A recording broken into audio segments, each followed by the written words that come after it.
Hola, buenos días, buenas tardes. En este vídeo vamos a construir una tabla de frecuencias, pero con intervalos.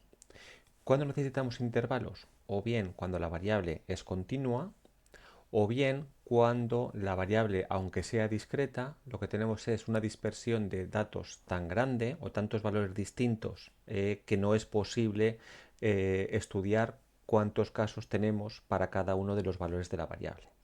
Entonces es mejor agruparlos en intervalos. En este caso, ¿vale? He cogido dos variables, el ritmo cardíaco y el nivel de glucosa, de un estudio que proviene de la página web de Kaggle y que es el estudio del corazón de Framingham, que lo que trataba es de recopilar información sobre distintas personas para luego intentar predecir si esas personas iban a tener o no problemas del corazón.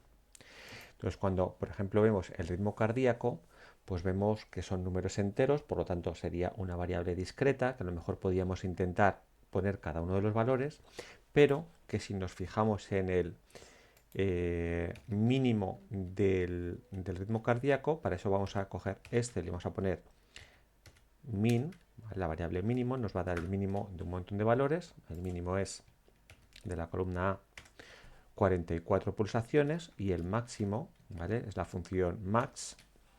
Seleccionamos también la columna A y nos sale 143. Es decir, tenemos aproximadamente 100 valores distintos y 100 valores distintos es algo demasiado para que los podamos visualizar bien en una tabla. Generalmente en una tabla lo que nos conviene es tener pues como mucho 10, 12 valores distintos. Por lo tanto, ¿qué es lo que tendríamos que hacer? Agrupar el ritmo cardíaco en intervalos, ¿vale? Para luego así contar cuántos casos tenemos en cada uno de los intervalos. Al tener intervalos, ¿vale? Además de lo que sería el valor de la variable, la frecuencia absoluta acumulada, frecuencia relativa y relativa acumulada, pues lo que necesitamos es la definición de los intervalos, que vamos a llamar L sub i al inicio de cada intervalo, L sub i más 1 al final del intervalo correspondiente, que también va a ser el inicio del intervalo siguiente. Vamos a definir una marca de clase, que es el valor representativo de cada intervalo, va a ser el punto medio, y luego vamos a tener también la densidad de frecuencia, que lo que nos va a medir un poquito es, puede ser que en un intervalo tengamos muchos casos, pero puede ser que sea porque la anchura del intervalo sea muy grande. Entonces la densidad de frecuencia es la frecuencia absoluta, es decir, el número de casos dividido entre la amplitud del intervalo. Vale, pues voy a seleccionar, voy a copiar aquí. Y hemos dicho que el mínimo eran 44 para el ritmo cardíaco, el máximo eran 143. ¿Vale? Pues lo que podemos hacer es intervalos de 10 en 10, empezando en 40, ¿vale? Para que sean números redondos. Siempre lo que vamos a buscar es intervalos que sean fácilmente interpretables, ¿vale? Y que sean más o menos bonitos. Entonces podemos empezar en 40, el inicio del primer intervalo, y va a terminar en 50. ¿Vale? Queremos intervalos de amplitud 10. Lo que podemos hacer es que en vez de ponga 40, vamos a poner que sea 40 más 10 y el inicio del siguiente intervalo va a ser el final del intervalo anterior y el final de ese intervalo va a ser 50 más 10, con lo cual la fórmula, ¿vale?, la puedo arrastrar. Y ahora yo simplemente selecciono las celdas, me pongo en la parte inferior derecha, arrastro y llegando hasta el 150, porque el máximo estaba en 143. De tal manera que no tengo que escribir todos los valores uno por uno, sino que utilizo la vinculación de las celdas con las fórmulas y arrastro. Esto lo voy a centrar y voy a centrar todo ello.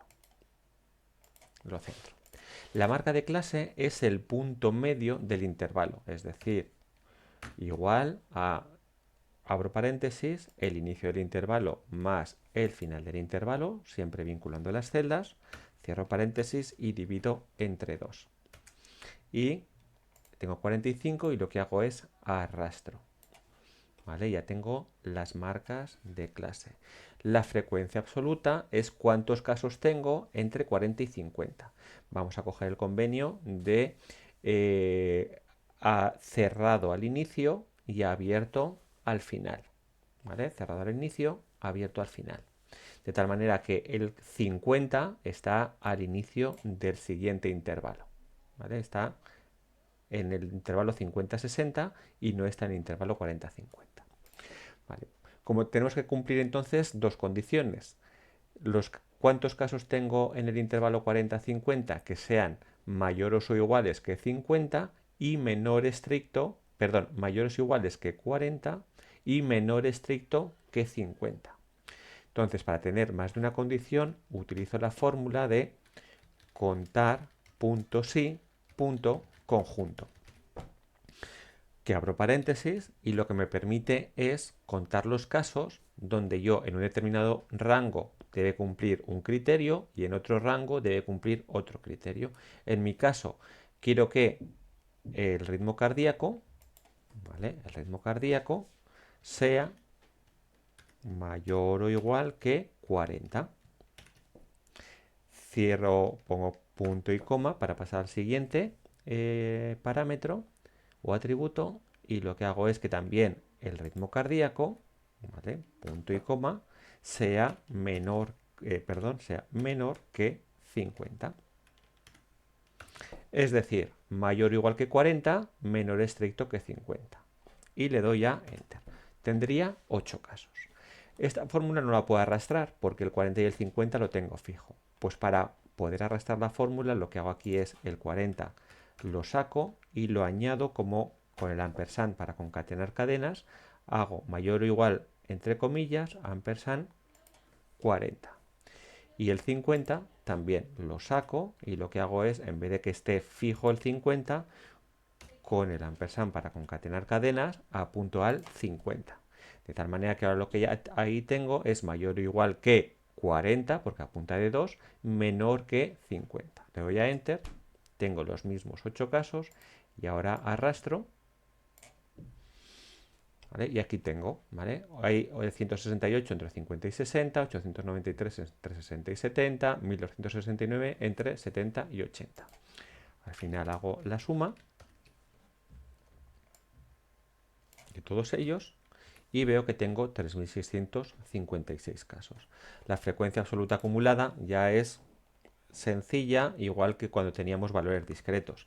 En el primer caso tengo 8 y ya para el segundo intervalo tengo los 8 que tenía de antes, apunto al 8, más los nuevos que incorporo.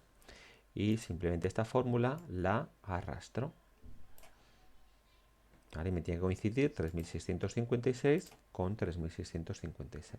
La frecuencia relativa es la frecuencia absoluta, que es el 8, dividido por los 3.656. Le doy a Enter y tengo 0.002188. Le voy a quitar unos cuantos decimales, lo voy a dejar en 4 decimales.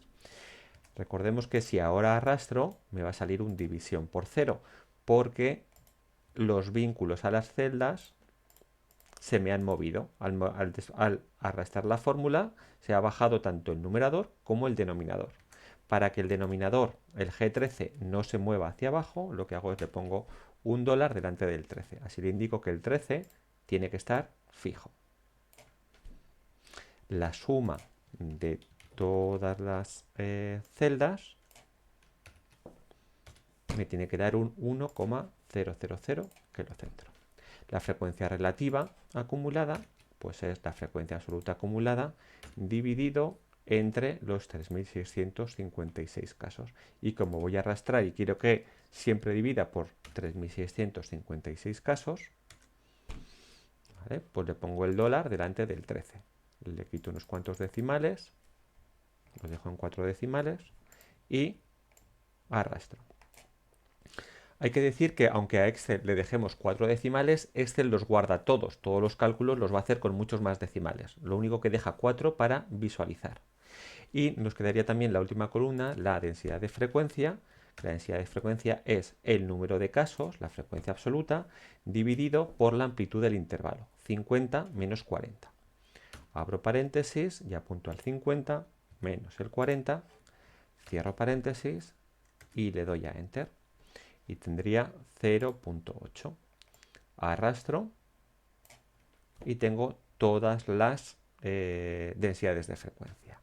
Ahora pues puedo seleccionar las cabeceras, selecciono los datos de las tablas, selecciono los dos sumatorios, botón derecho, formato de celdas, y para hacerlo un poquito más bonito, a los exteriores les pongo un grosor más grueso y a los interiores pues un grosor más fino. Y con esto ya tendríamos la tabla de frecuencias para los latidos del corazón. Vemos pues que hay bastantes intervalos que tienen bastantes casos, se concentran en este intervalo 168, 900, 1269, 800, 348. Por lo tanto, esta construcción de intervalos con todos los intervalos iguales, pues no sería adecuada, ¿vale? Sería adecuada. Para la glucosa haremos otro ejemplo a continuación donde vemos que la solución de intervalos iguales tal vez no sea la más adecuada, pero siempre que podamos dejaríamos intervalos iguales. Pues muchísimas gracias.